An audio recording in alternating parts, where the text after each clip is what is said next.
Alright folks, we are working on 5th gen 4Runner KDSS spaces. This is from Treaty Oak Offroad. Gonna get this recorded in different intervals here. I just have to show the location of the KDSS shutter valves is under the driver's seat here in the US, left side. Basically, you just go under here and there's a cover panel right there, like a shield, that thing right there, with two 12mm bolts. You can take those out, and you'll see here in a second the two bolts that are the shutter valves that you're going to loosen. Alright, just going to a wider angle. It's really hard to see the marks that I put, but anyway, I just pop these loose. Now I'm not going to do it on the camera so I don't lose the count of the turns, but I'm going to take them out 2.5 turns so that the dot will come around once, twice, and then end at the top. Pretty straightforward on both of them. If you pull all these all the way out or turn it out too far, you're going to have serious issues. So just take your time, make sure you do it properly, don't get interrupted by anything. Alright, well, it's nothing to really look at, but they are open. If you have oil or something coming out of there, you have problems. So anyway, now it's on to the next step. I'm going to be working on the front. I just took my skid plate off. I'll go up there here in a second. Alright, so here we are under the front. This is the KDS sway bar. As you can see, it's like really thick. Connects down to the lower control arms on the front end. And on this side, on the driver's side in the US, there is a piston that moves up and down to control the sway bar. And on the passenger side, there is a fixed mount. You see the mount up there. And this is the side that we're going to be spacing down with the new spacer from Treaty Oak. There's one in the front and two in the back. So we're going to be using a 17mm to remove these two bolts. What I've done is I've put my floor jack just loosely against the sway bar so that I can pull this pull these two bolts down without any like added pressure against me. Then I'm going to lower it down and technically put the spacer block in, line it up, and jack it back up to get it in. Now I may have to loosen the upper bolt on this strut that is not strut, on this mount that's up inside there. It's quite a rigid mount, but it does move back and forth, like it can swing back and forth a little bit. So we'll see how it goes with the alignment here in a second. Alright, so we've got a little bit of a, I guess you could call it a hiccup. So the spacer goes up onto the arm like this, and then you see I have the bushing off right now, and the sway bar is sitting on the support. So the support just has a couple bolts. I'm going to have to take the support off to be able to get the bushing and everything on. You see the bushing, where is it? Has a split right here, so it just slides onto the arm. This thing's still in okay shape for 100,000 miles. But yeah, like there's no way to put the spacer on that I can see with the bushing on there and get a line. I need it to go down a little bit lower, so I gotta take off this support by this bolt here, and there's another one back up in here, right in there.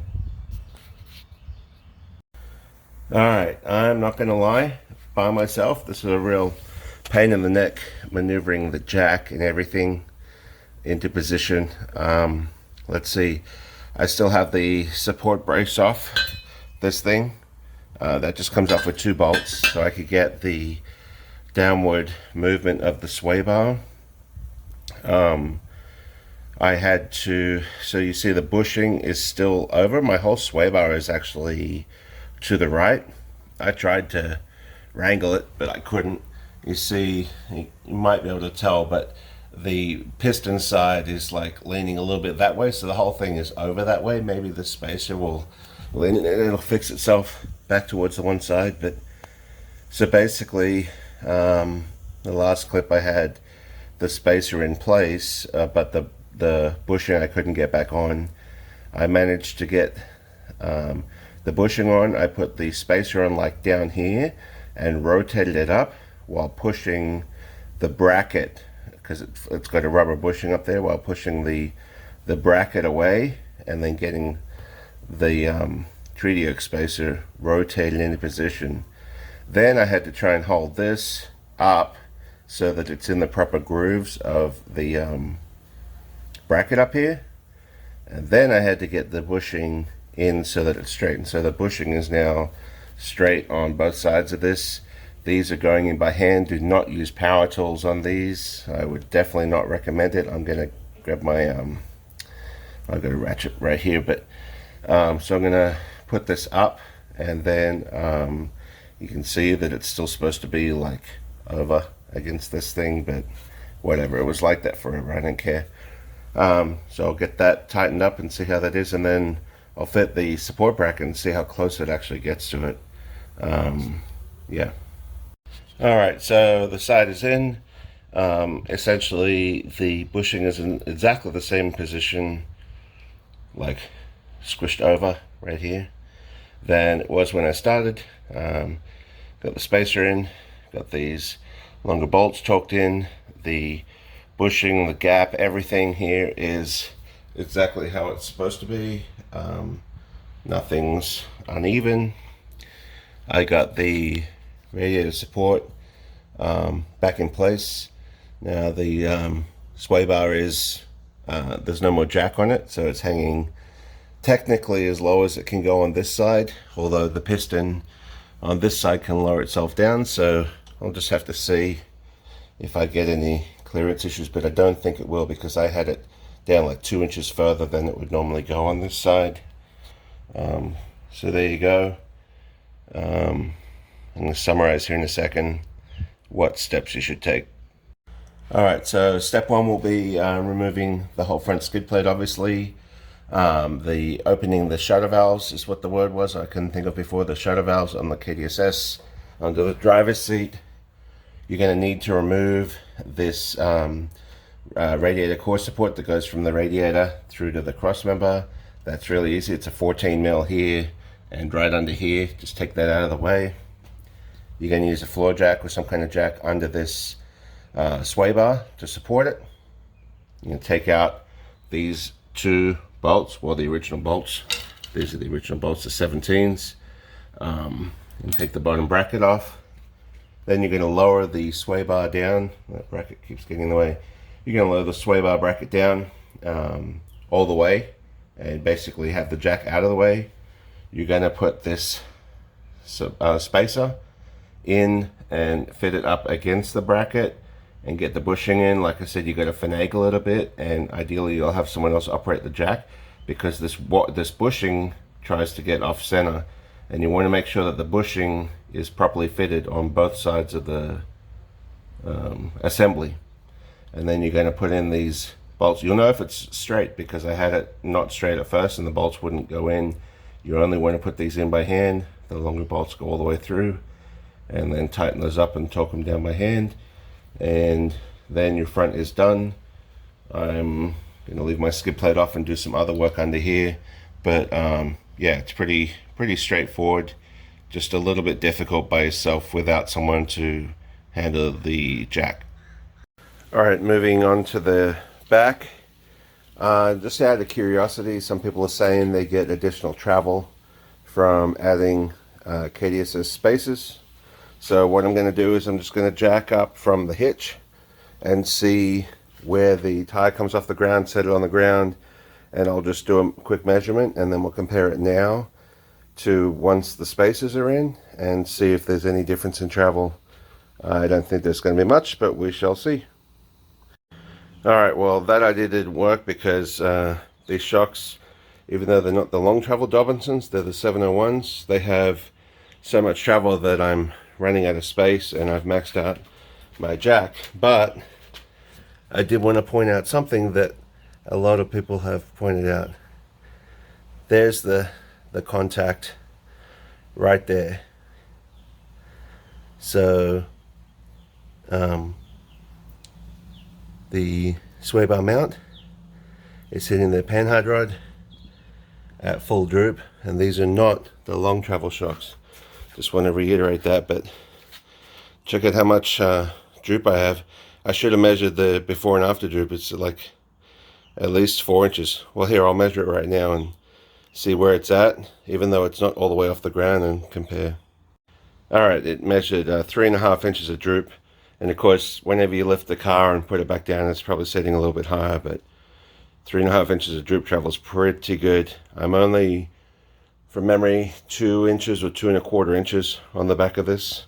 It's a good amount of droop travel. Alright, so let's get stuck in the rear sway bar spaces now. Alright, so the rear I save for a second because it should be a lot easier. There's a lot more room. First thing you want to do is take your spare tire out of the way. If you're working on a lift, you could probably do this in the air quite easily. I'm working on the floor. The car is on the ground. No jack used except to maneuver the sway bar. The KDSS shutter valves are still turned open. So this is pretty simple. I'm just going to take out the bolts on both sides, lower the sway bar in the middle, put in the spacers around here somewhere. So these are going to go in between, the top and the bottom right there. Pretty thick. And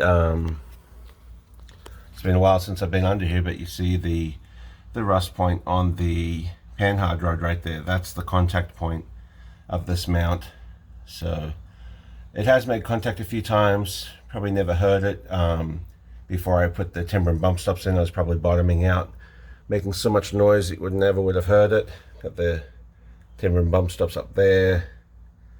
And anyway, let's get to it pretty easy.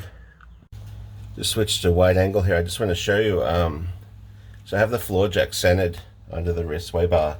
I just lowered it down a bunch, what I thought was enough for the spacer to go in, but I want to show you that the piston still has stroke. So it's pretty, the piston definitely has a lot more travel than the fixed mount, which is why these spacers help you get better articulation. We're going to find out though. So yeah, I definitely should have set up my tripod because this was super easy. Let me take this out again and just show you. This is like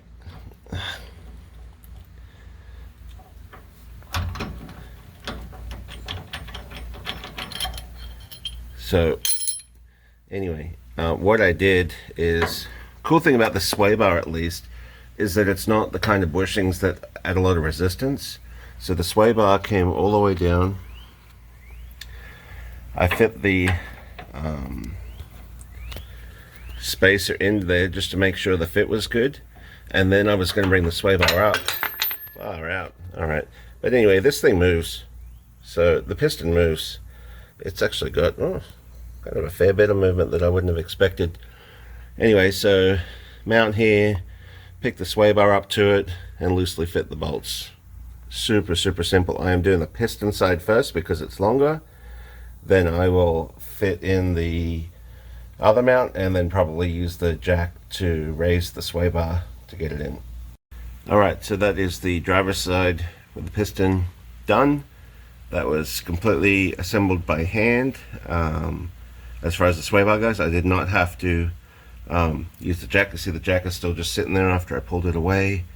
And I did tighten it all up by hand, make sure I didn't cross thread anything, make sure the bushings are properly, got the flange on both sides, and that it's in the same orientation. I think the cut is right there in the bushing.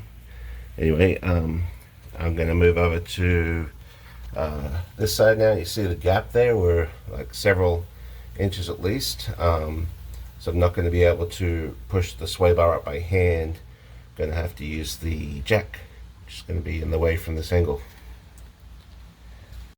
Alright, so that was pretty simple. What I did is I just put the spacer on the bushing, and this little notch faces upwards. The rib on the bushing faces upwards as it was.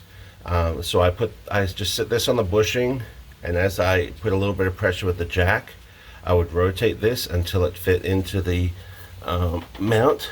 It's still a little bit loose, but you want to make sure that you get this thing centered because it does have like a clock position. Then this mount, I don't know what the one means or if it's trying to be an arrow, but it was always on the front it was forwards and on the rear it's backwards. So you can see that just fits real easy. I'm just going to start the bolts and put them in by hand, and take the jack out of the way and finish it up. Alright, so there you have it in all its glory.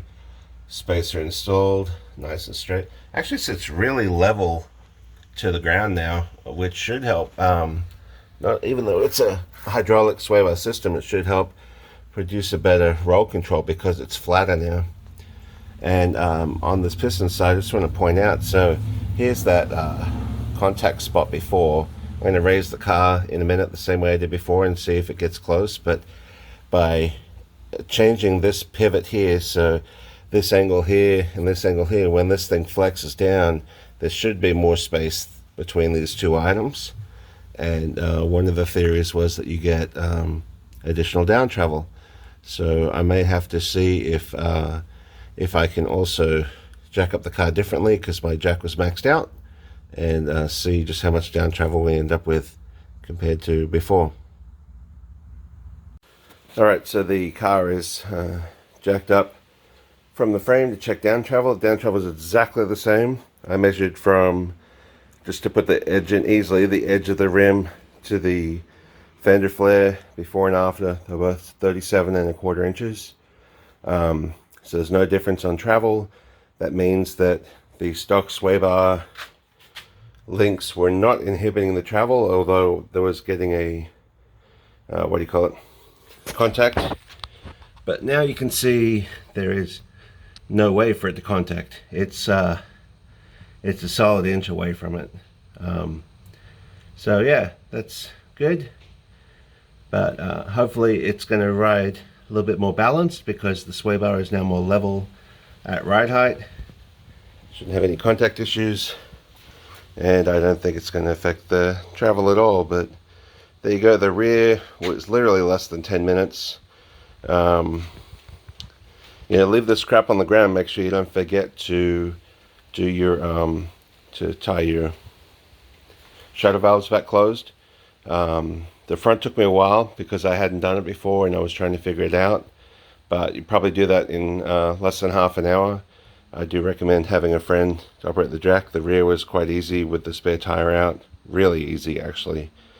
So anyway, the thing on the front that would take the longest is taking off your skid plate if you've got a big heavy skid plate like I have, and then taking off the other bits and pieces and maneuvering the jack.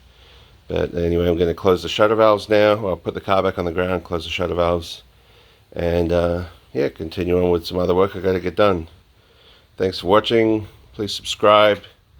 I post stupid videos like this all the time. I do take suggestions. I just put in this on my 4Runner because I sell Treaty Oak KDSS spacers, and really wanted to figure out how to do it the best and quickest way, so hopefully this video shows you that. Thank you. Bye.